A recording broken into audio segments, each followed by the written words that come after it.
Assalamualaikum warahmatullahi wabarakatuh.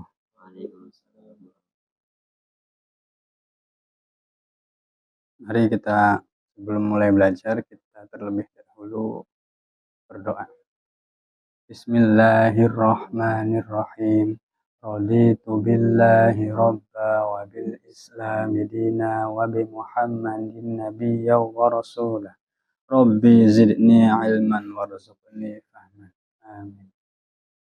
Pada pertemuan kali ini kita akan membahas tentang niat. Jadi apa itu niat? Ayo silakan masuk. Baru datang ini. Jadi apa itu niat? Kita ulang ya. Niat adalah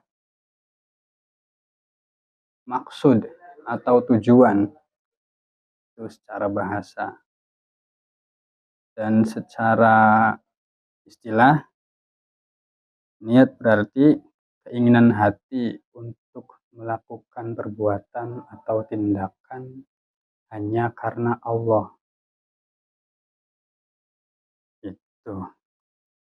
Secara bahasa fikih juga ada pengertiannya lagi, bahwa niat menentukan sah atau tidaknya ibadah.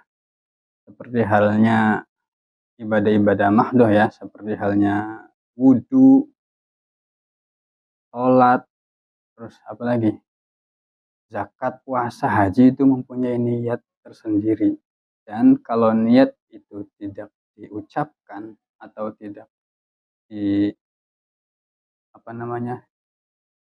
dihadirkan, itu kegiatannya bisa jadi membatalkan karena tidak ada niat.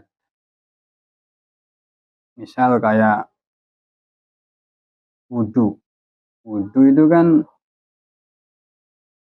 sebelum wudhu kan kita melakukan niat dulu. Bahkan niat adalah syarat wajib dari wudhu kan. Seperti gimana niat wudhu, Kang Enji?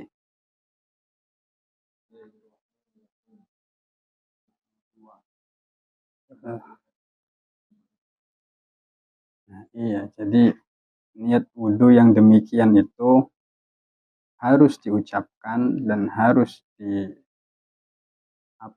ditekankan dalam batin. Karena berwudhu adalah mensucikan hadas kecil untuk melakukan syarat sahnya sholat. Kalau tanpa wudhu, maka sholat tidak sah. Begitupun dengan sholat. Sholat mempunyai niatnya sendiri. Misal setelah wudhu, ini waktunya maghrib. Coba Kang Fahmi, gimana niat sholat maghrib?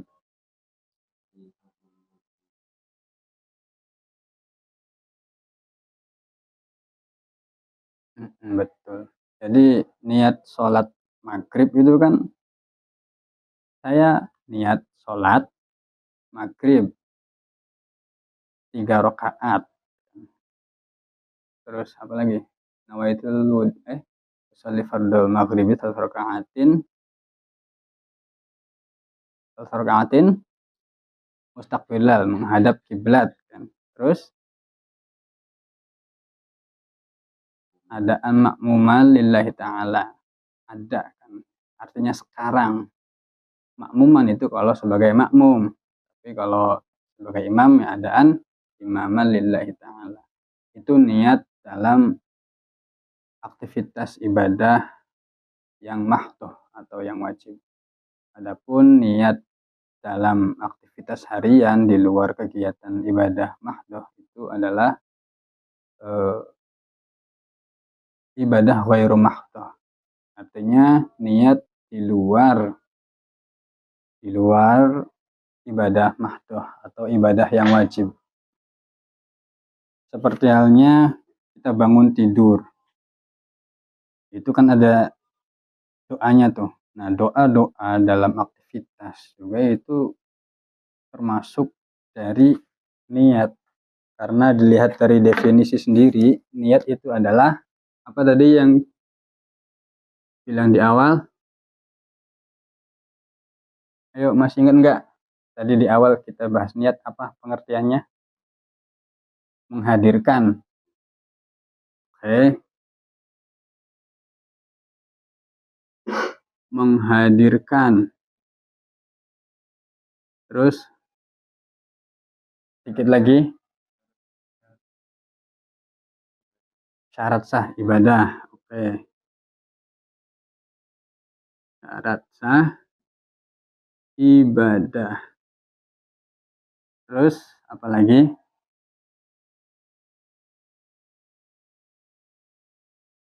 Ini benar semua, ini secara istilah tapi belum penuh. Ini secara fikih. Secara bahasa sendiri, niat itu adalah berarti tujuan atau maksud.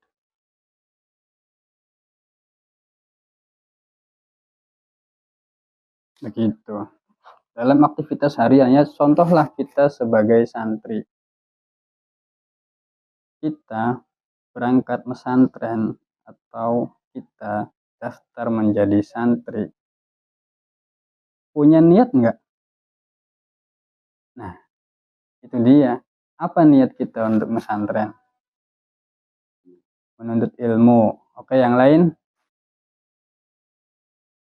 Menuntut ilmu. Ada enggak tujuan atau niat lain selain menuntut ilmu? Bisa. Oke, kita ke contoh kasus ya. Berarti niat pesantren atau niat daftar masuk pesantren. Maksudnya menjadi santri ya. Santren. Menjadi santri. Kalau dilihat dari aktivitas kita, aktivitas teman-teman santri kita, itu kan banyak yang bermain, banyak yang ada yang berantem, bahkan kasus sekarang ada yang bullying kan di media-media sosial. Bullying di pesantren. Bullying itu apa? Mengolok-olok secara ucapan atau secara fisik, bahkan mengolok-olok temannya sendiri atau orang lain. Nah, aktivitas bullying kenapa terjadi? Coba, kalau kita dikaitkan dengan ini, masuk akal nggak? Bullying, kita mengeceh ya? Kita mengolok-olok teman kita, misal dia hafalannya kurang, terus kita mengolok-olok, dasar kemampuannya segitu doang, nggak punya ini, kurang derasnya atau apa. Akhirnya dia ngambek, sampai berantem kan jadinya. Nah itu kan kita balik lagi ke sini. Niat kita pesantren itu apa? Tadi apa, Kang? Menuntut ilmu tuh. Niat daftar masuk pesantren atau menjadi santri dari kita salah satunya adalah menuntut ilmu. Bullying terjadi. Apakah masih sesuai dengan tujuan atau maksud dari kita pesantren? Tidak kan? Makanya bullying itu terjadi. Begitupun juga dengan tata tertib. Tata tertib pondok pesantren atau aturan itu diadakan. Kenapa? Ya, kenapa santri banyak yang melanggar tata tertib?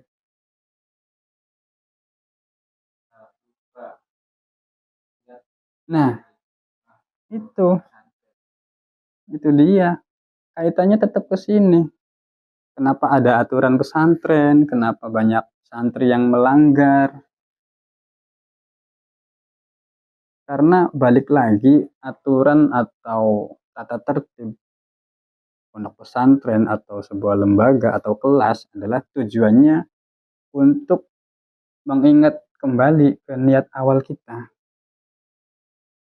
Oh, begitu.